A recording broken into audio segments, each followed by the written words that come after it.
Okay. All right, there we are.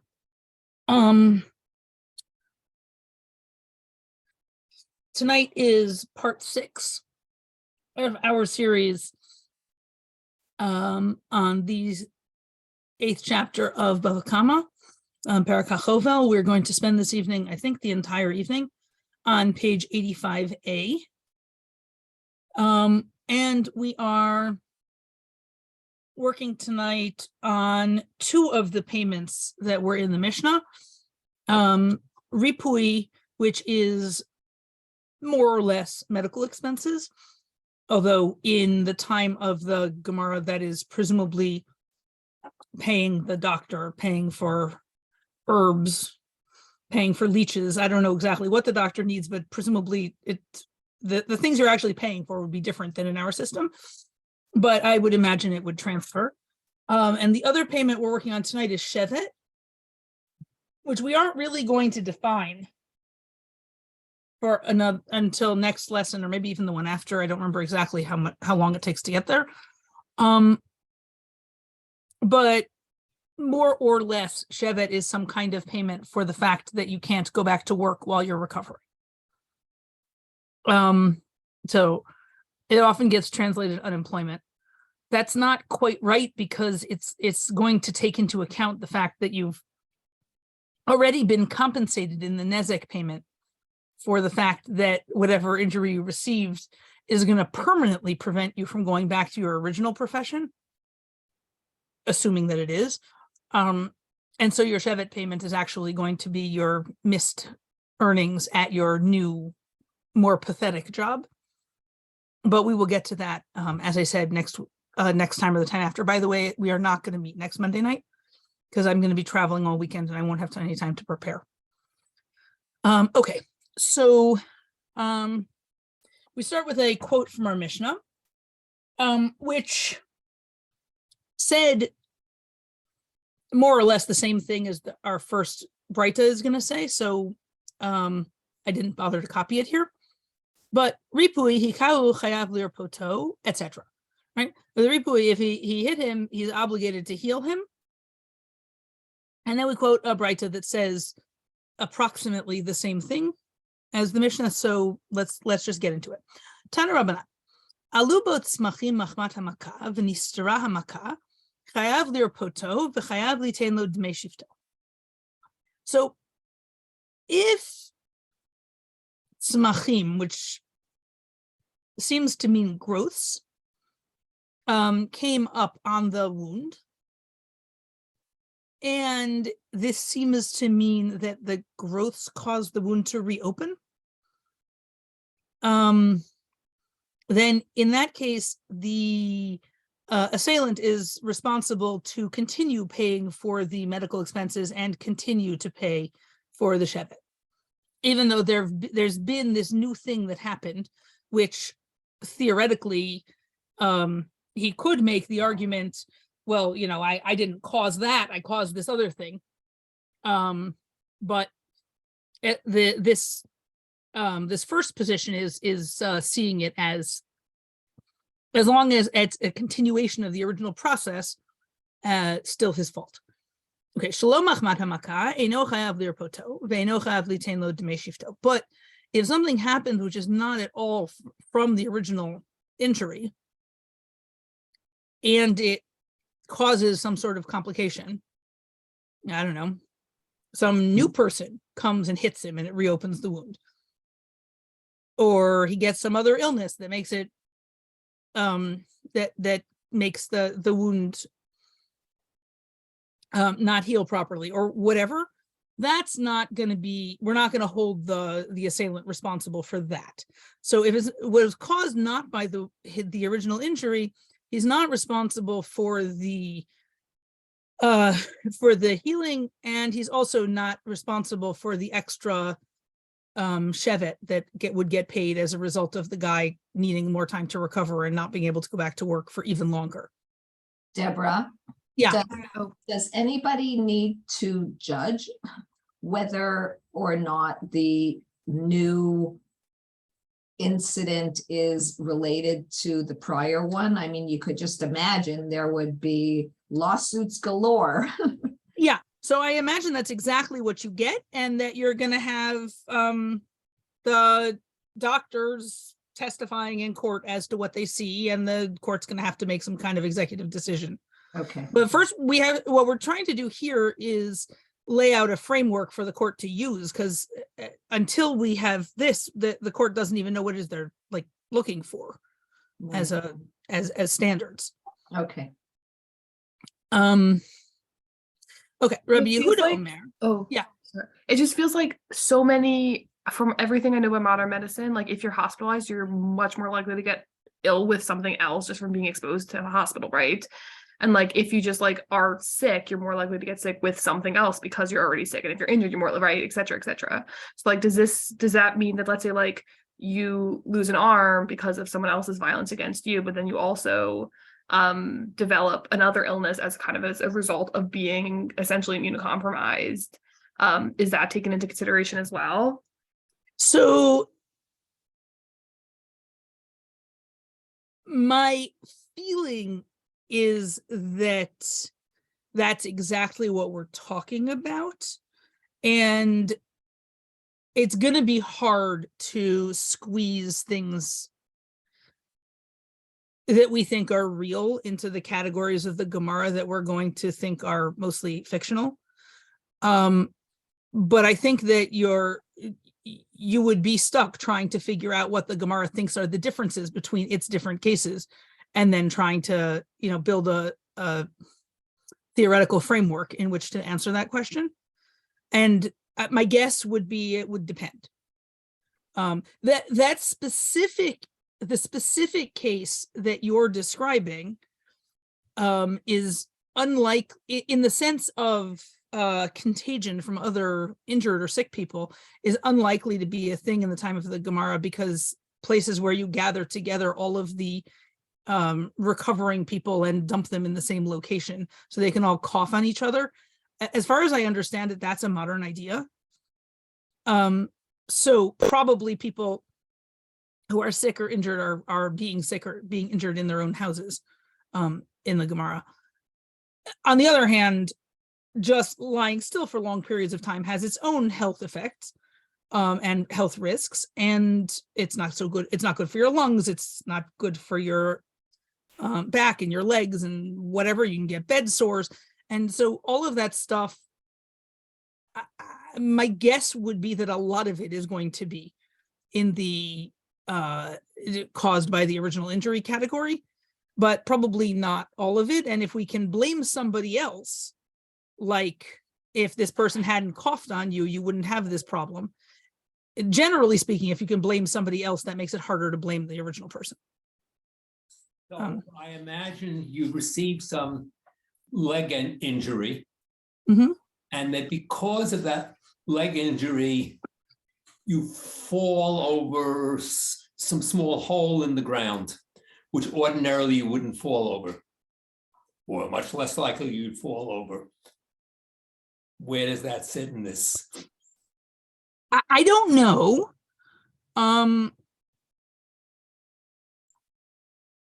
I don't know. It's a good point.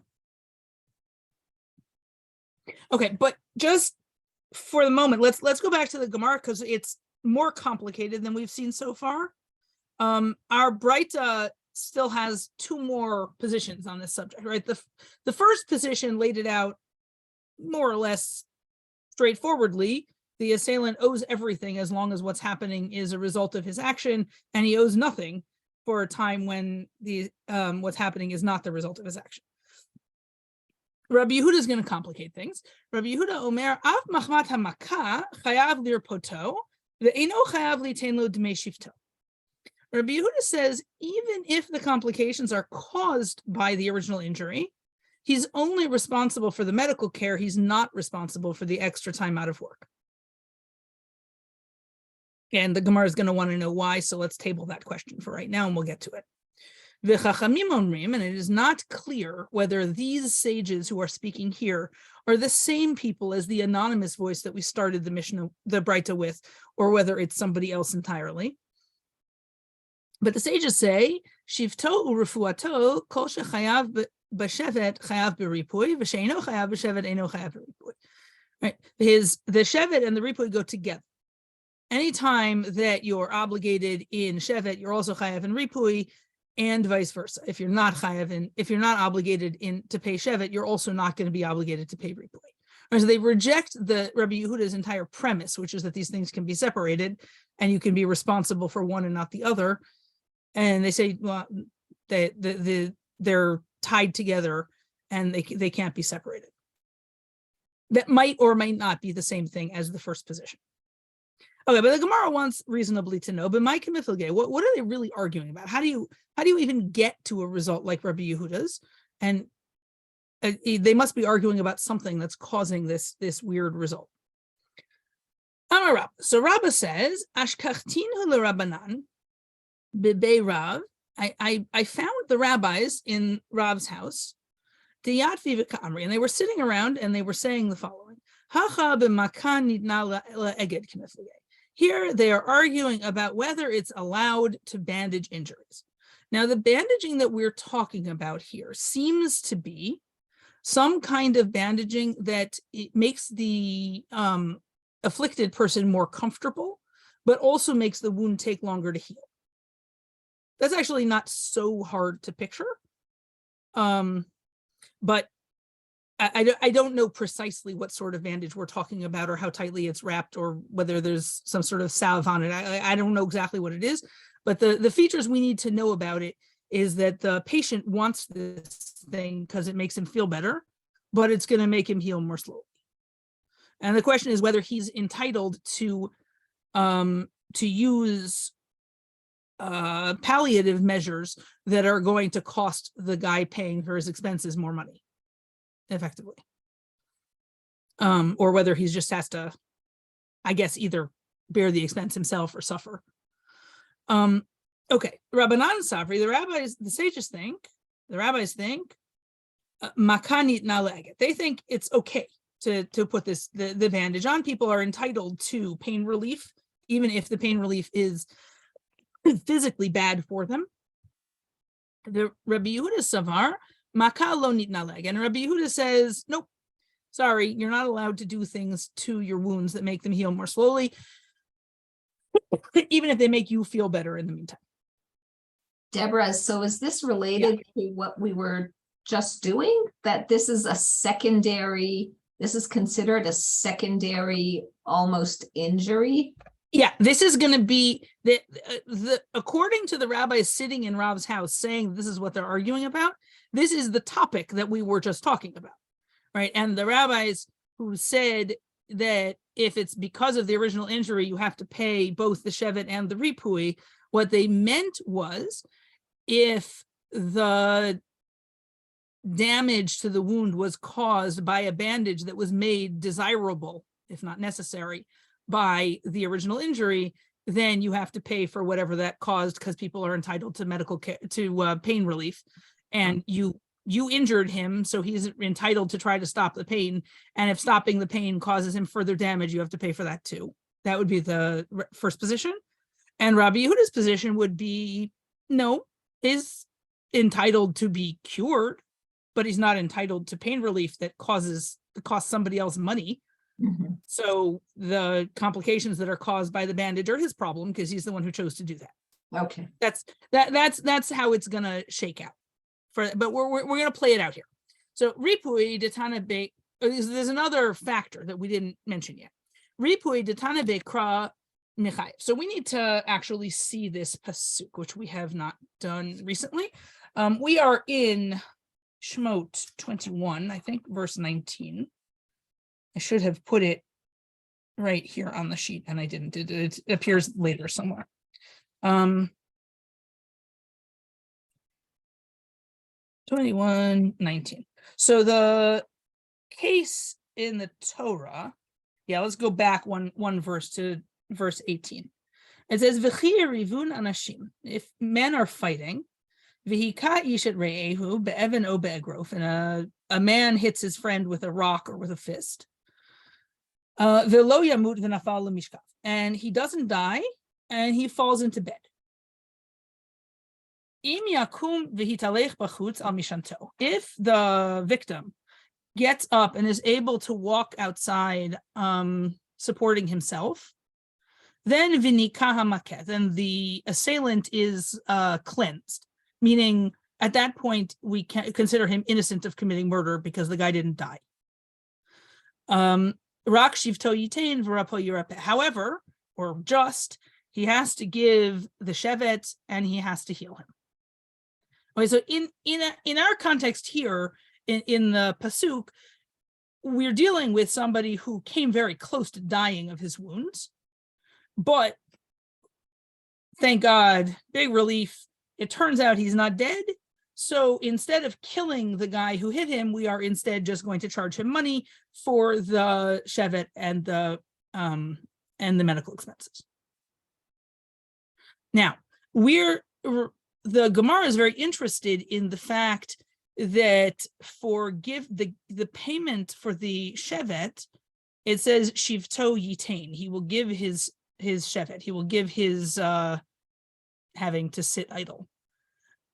And as opposed to for the medical expenses, it says rapo yirapeh, which is one of these doubled verbs that Chumash likes so much, that we tend, when we're translating, to translate that as an emphasis, right? He will surely heal him, or something like that, which is not something in a million years that you would ever say in normal English. I think they invented that phrase in order to translate this kind of phrase in the Torah. But for some reason, probably related to emphasis, the sharash resh pei aleph appears twice here. It says the root twice. Okay, so back in the Gemara, it says ripui detana bekra michayev. Ripui, which is repeated in the Torah, is going, according to Rabbi Yehuda, to be obligated even in cases where you might not think it would be. Right? He thinks that the reason why the Torah uses this extra strong language, or this extra long language that repeats the word, is to tell you that there's some case in which you might think you wouldn't have to heal him, but you have to heal him then also.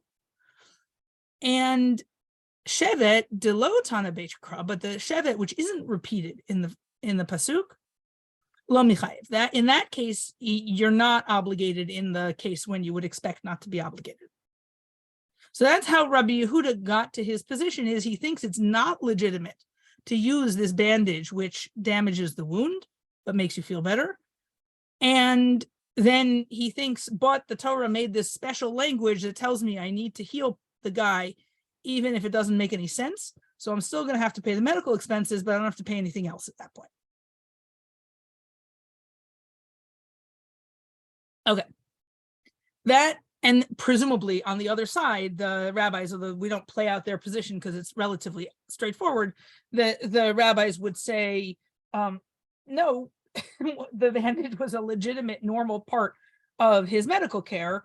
And so anything that happens as a result of the bandage is a result of the original injury. So nothing interesting has happened here. He's still suffering from the original injury and you have to pay everything. Okay. Now, Rabbah is still talking, right? He's the one who told us that he had walked into Rav's house and seen and overheard this conversation between the rabbis about what this is about. And he says, "Va'aminu lahu ana." He said, "I told them, he said, that doesn't make any sense. If it's actually really not okay to use this kind of bandage, then nobody would think that we were supposed to pay the expenses that result from him doing something he's really not allowed to do. That's really his fault, if that's true. So that doesn't make any sense. Although the solution he comes up with is not a huge improvement, but let's take a look at it. Ella, rather, Rabbah says, "Dekule alma makani nala." According to everybody, an injury is allowed to be bandaged, but you're not allowed to bandage it excessively. So now the question is, did the guy put on a bigger bandage that was necessary, or a tighter bandage, whatever? He did more bandaging than he was supposed to. And that seems to have to Rabbah to have a little bit more wiggle room for not blaming the person for doing what they weren't supposed to do. Rabbi Yehuda Savar, Kevan de lo nitna le'eged yateva. Rabbi Yehuda thinks, since you're not supposed to do excessive bandaging, ripui detana beikra mechayev, the medical expenses, which the Torah did repeat, he does have to pay, because the Torah used this language to emphasize that I have to pay even when it doesn't make any sense. But shevet de lo tana beikra lo mechayev. But the shevet, which the Torah used normal language and didn't repeat, that I'm allowed to say, no, this doesn't make any sense, and he doesn't have to pay it. V'Rabbanan Savri, and the rabbis think, Kevan detana beikra beripui, since the Torah repeated itself about the ripui, ashevet nami michayev de'ikish the ripui. It's the Torah was emphasizing that you have to pay medical expenses even when you don't, even when it doesn't necessarily make sense to pay the medical expenses. But it used it used that language in the same phrase that it was talking about the shevet. It connected them, it juxtaposed them.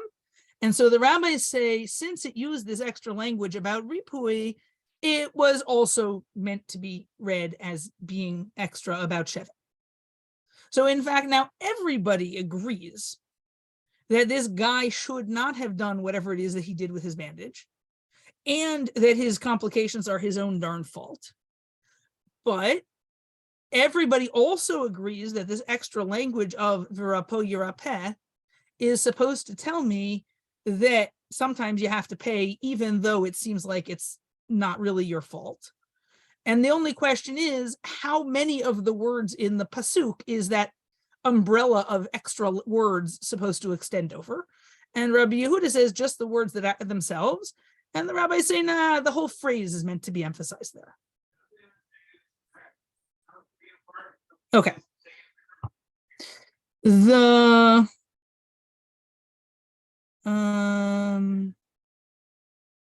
okay, Rabbi Yehuda Savar, and Rabbi Yehuda thinks shevet lo mechayev de ma'ate rachman rak. Rabbi Yehuda thinks the reason why I'm not interested in expanding the umbrella of the extraness of Rapo Yirapeh to shevet is because the Torah actually used a limiting language about that. It said, Rak shivto yitain, just he should give the shevet, and he should, using emphasis language, give medical care. So Rabbi Yehuda says, well, it looks to me like the Torah is telling me you pay shevet less often than you might think, and ripui more often than you might think. V'Rabbanan, and as for the rabbis, what do they think about this word rak? Just rak l'shalom machmat hamakah hudata.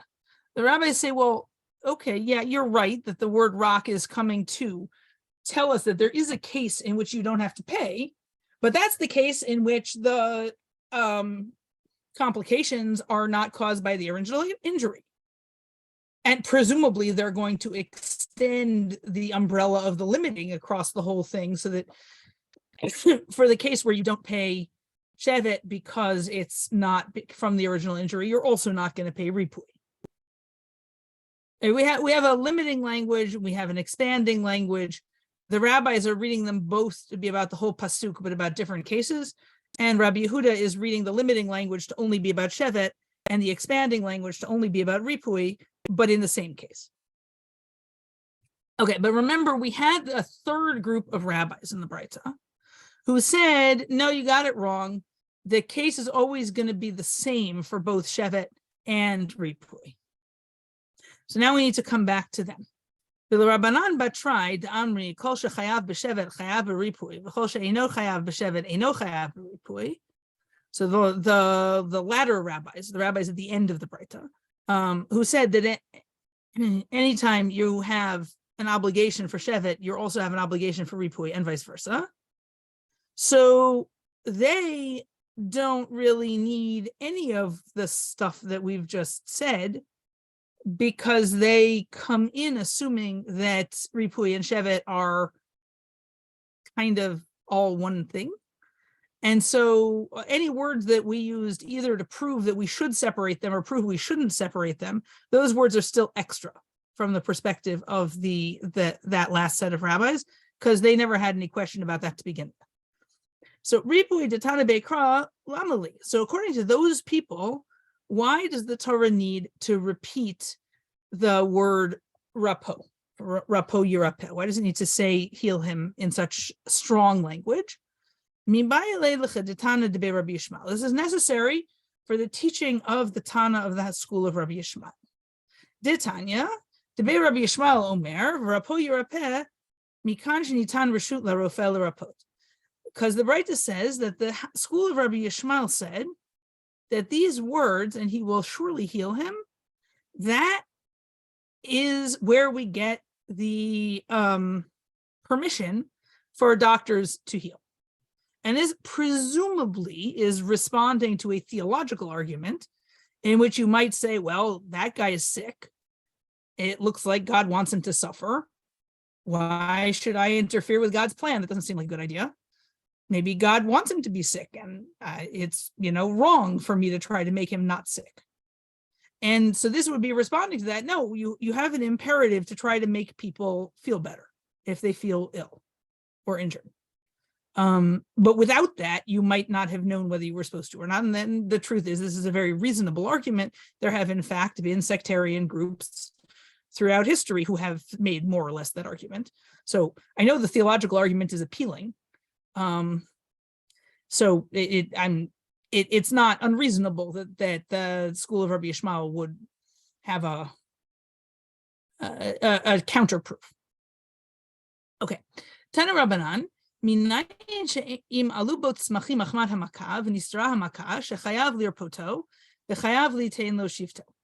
we have a new Braita, which seems to take us back to the beginning of our conversation. Right? How do I know that if there are growths that are because of the original injury and the injury reopened, that the assailant has to pay Ripui and Shevet? That seems like the question we started with. This seems to be a little bit out of order, but Gemaras often are. Talmud Lomar Rak Shivto Yitain V'Rapo Yirapeh. That's according to this Braita why the Torah says that he needs to heal him and pay his Shevet.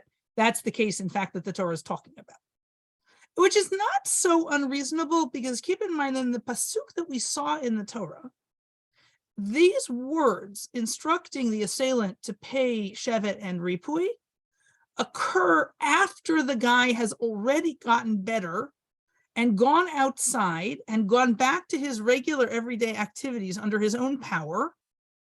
And then it tells us that we're supposed to pay to heal him and for his unemployment. It's not unreasonable to say that that at least includes a case in which somebody apparently gets better, gets up, goes outside, goes about their business, and then discovers they weren't as better as they thought they were and falls back into bed with complications from the original injury. Right? It's not unreasonable to say that the narrative in Chumash is actually in order, which would get you that result. Okay. So now the Braita wants to know, maybe Yachol afilu shalom machmat hamakah. So maybe that would be true even if something else happens to him now, which isn't from the original injury. He's walking around in the shuk, going about his business, and he, bangs his injured arm on a wall, and it reopens the wound. Right? It could be the same wound and need more medical care, and it could still not be that the current damage is a result of the original injury. So maybe it should include that too. But that, the Braita says, Talmud Lomar Rak. No, that's what the word just is there for. To tell us that you only have to pay for the complications if the complications are actually a result of the original injury as opposed to something that happened since then. Rabbi Yossi Bar Yehuda Omer, Af Machmat HaMakah Patur, Rabbi Yossi Bar Yehuda, who we will discover later seems to be the son of the Rabbi Yehuda that we had in our Braita that we started with, who said something very similar. Rabbi Yossi Bar Yehuda said that even if the growths were caused by the original injury, he doesn't have to pay. And now we have two different interpretations of what Rabbi Yossi Bar Yehuda meant. One of them is this: Ika d'amri, af machmat hamaka patur legamre kerabanan batra.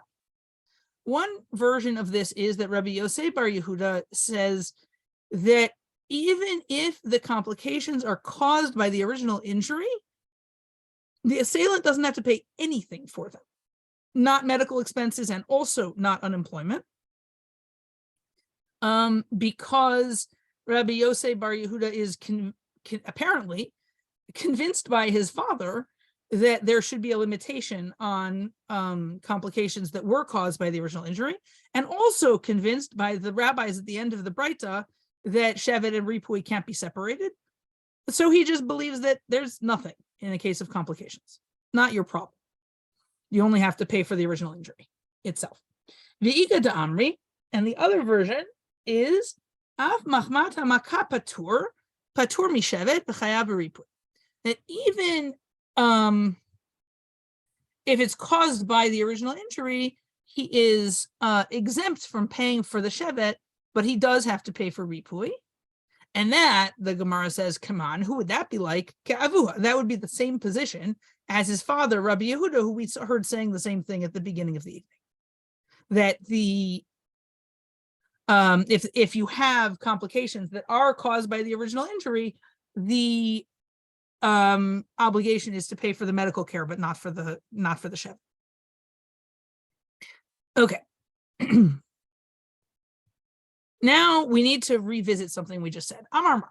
So you said this thing, and I want to quote it again and make you talk about it more. Yachol afilu shalom machmat hamaka. Maybe even if it's not caused by the original injury, Talmud lomar rak. But that's why the Torah said just, is to tell me that you don't have to pay if it's not from the original injury.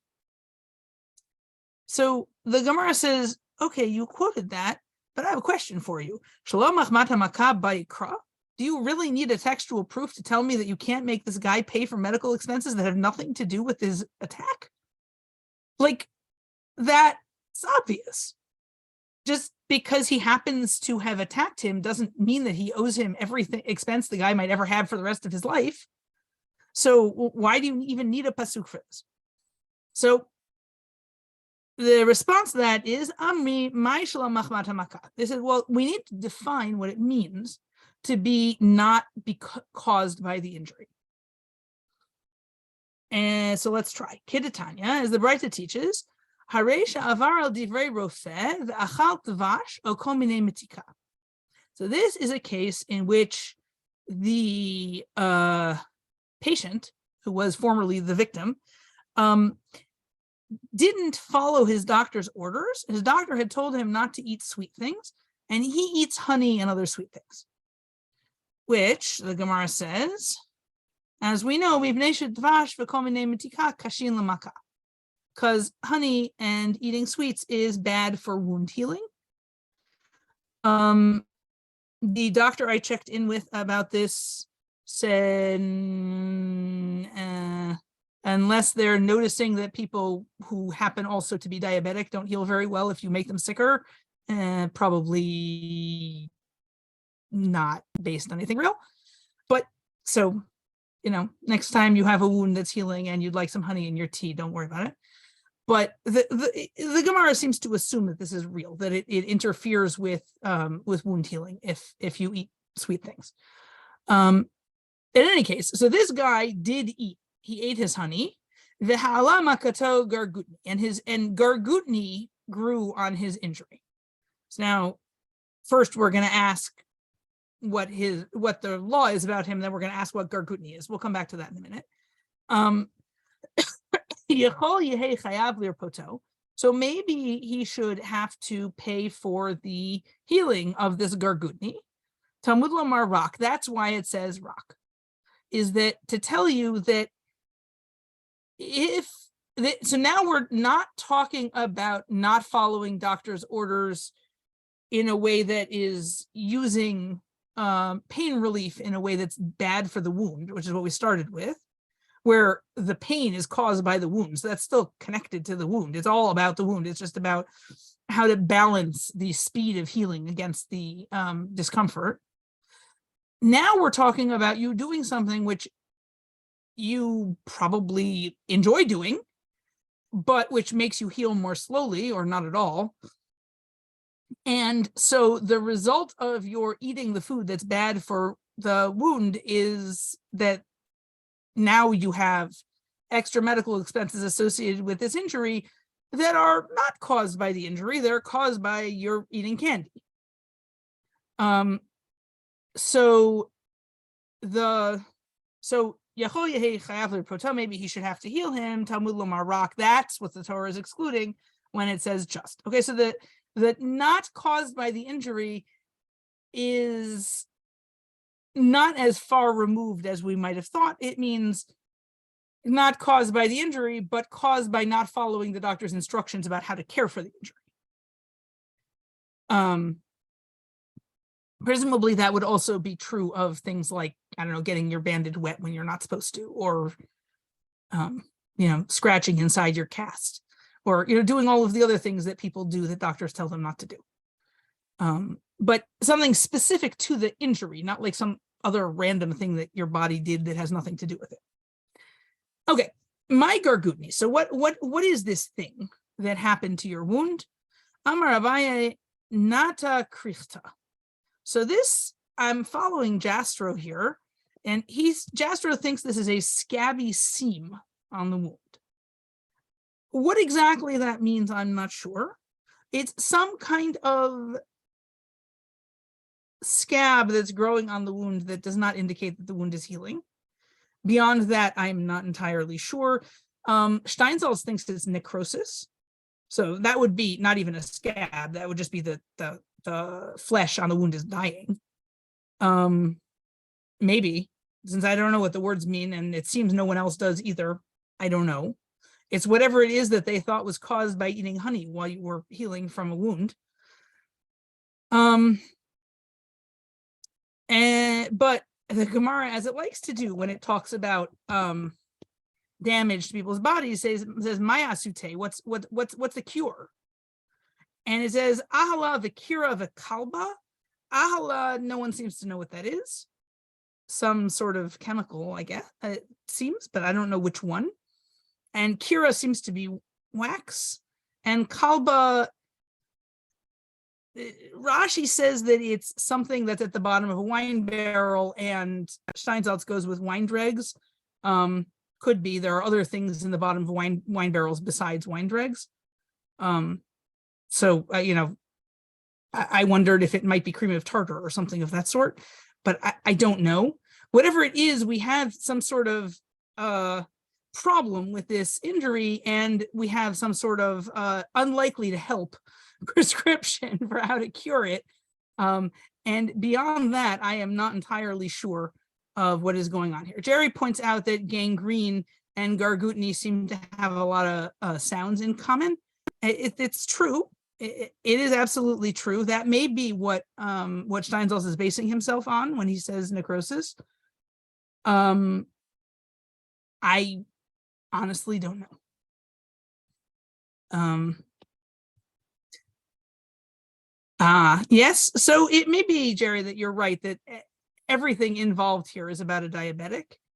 The problem is that diabetics didn't survive long enough to be the normal population of people healing from injuries that were a result of assault. Most people who are victims of assault, I think, they probably more or less mirror the health problems of the rest of society. And until the middle of the 20th century, people with diabetes didn't survive very long, and I think they were a very small percentage of society. So I don't know. Maybe type 2 diabetics. It could be, although my impression was that we didn't have very many of those before we had too much food. Although I don't know how true that is. It may just be that we didn't have good enough diagnosis, so who knows? That's very hard to tell. But yes, there may be something real and medical happening here. Whatever it is, I doubt that wax and wine dregs are the solution. but it was already the case in the time of the Gaonim, which is only a couple hundred years after the Gemara's close, that rabbis were telling people not to use any of the cures in the Gemara because we don't know how to do them properly, and therefore you'll do them wrong, therefore they won't work, therefore you'll have no respect for rabbis. So don't try to begin with. I am willing to leave out a couple of steps in that process, but my advice would be the same. Don't try to use the cures in the Talmud. And my guess would be that, like all folk cures, some of them probably work, but most of them probably don't. But I don't know. In any case, the important thing for our purpose here is that the responsibility for paying, we seem to have 3 tiers of responsibility, right? There's everything that happened is a direct result of the original injury. The person followed medical advice perfectly. They didn't do anything dodgy at all, and they did their best, and everybody agrees that in that case, the assailant pays everything. Second tier is the person followed medical advice, but when they were given a choice by the doctor between a treatment that would have them heal quickly and a treatment that would have them heal slowly but be more comfortable, they chose the second. And in that case, the rabbis say that the assailant is still obligated for everything. And Rabbi Yehuda says that the assailant is only responsible for the medical care, but not responsible for the extra time spent out of work. And then we have a third tier, which is a case where the person didn't follow the doctor's instructions. And as a result of that, they need more medical care and can't go to work for longer and so on. And in that case, everybody agrees that the assailant's responsibility ends at the point where the medical care was supposed to have been able to end. Because if you made a choice not to follow doctor's instructions in a way that wasn't related to the injury itself, that's not different than you in any other way deciding to spend your own money on something that you want. And you can't make somebody else pay for that. Okay, that I believe is where we're at. Are there questions? Roni's like, no, please no questions. I was just trying to piece everything together. That's okay. I'm sorry I called you out. That wasn't fair of me. So I have one question just Yes. about more global. Mhm.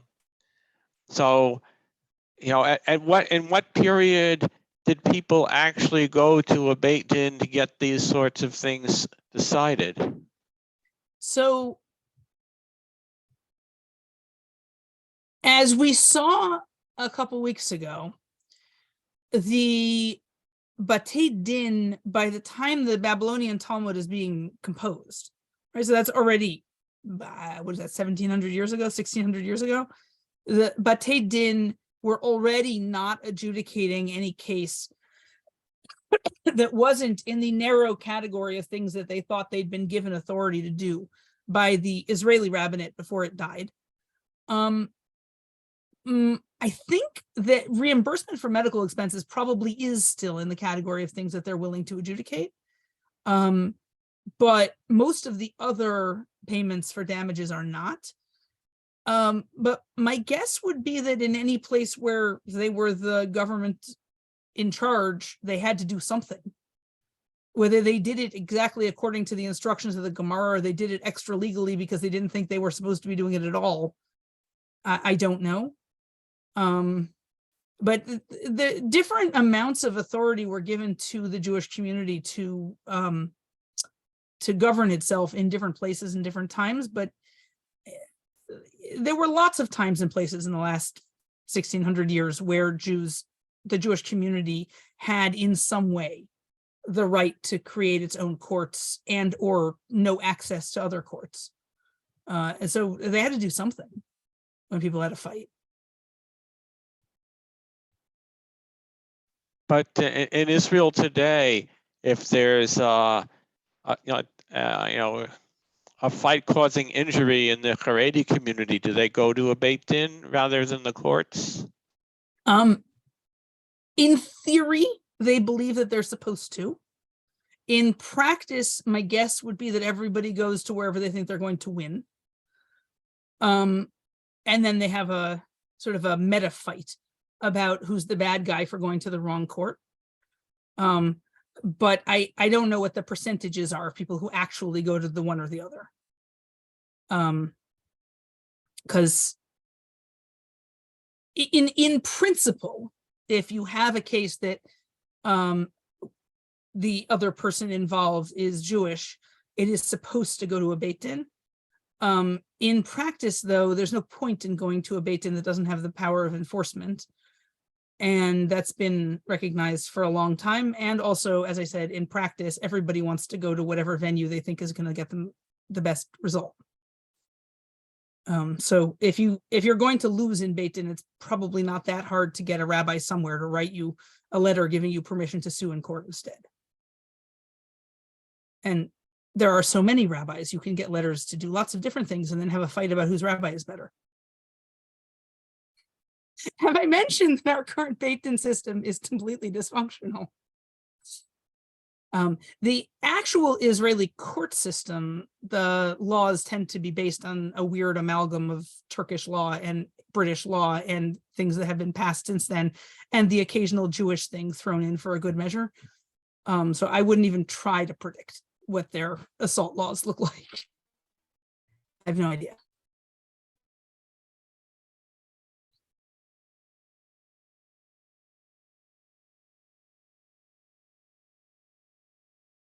Okay, so we are not meeting a week from tonight. We will meet 2 weeks from tonight, which I feel like is December 5th, maybe.